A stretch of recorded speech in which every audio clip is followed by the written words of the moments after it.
So review number 3, we start with some trig stuff. They want you to find cotangent theta and sine theta, and they've given you cosine theta, and they tell you cotangent theta is less than 0.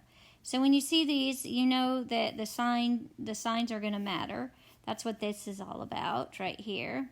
So cosine is negative. Where does that happen? It happens in quadrant 2 and quadrant 3. And cotangent is less than 0 or negative in quadrant less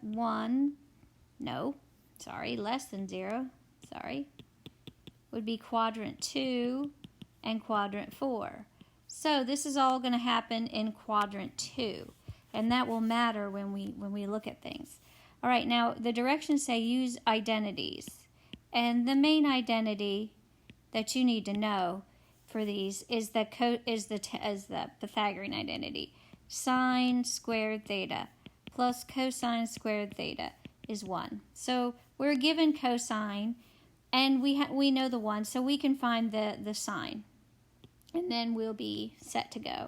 So we don't know what sine squared theta is. We'll just leave it. Sine squared theta plus cosine theta squared, right? So this would be negative 1/2 quantity squared equals 1.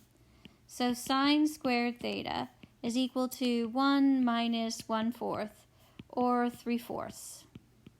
So sine theta is equal to plus or minus the square root of 3 over 2, if you take the square root of 3/4.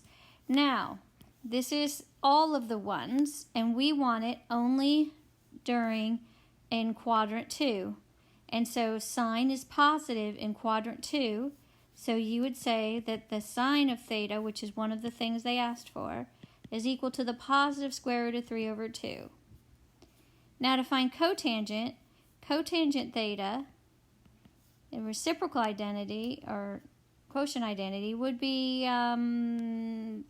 cosine theta over sine theta. And cosine we already knew is negative 1/2, and sine we now know is the square root of 3 over 2. So this becomes negative 1 over the square root of 3, or the square root of 3 over 3, negative square root of 3 over 3.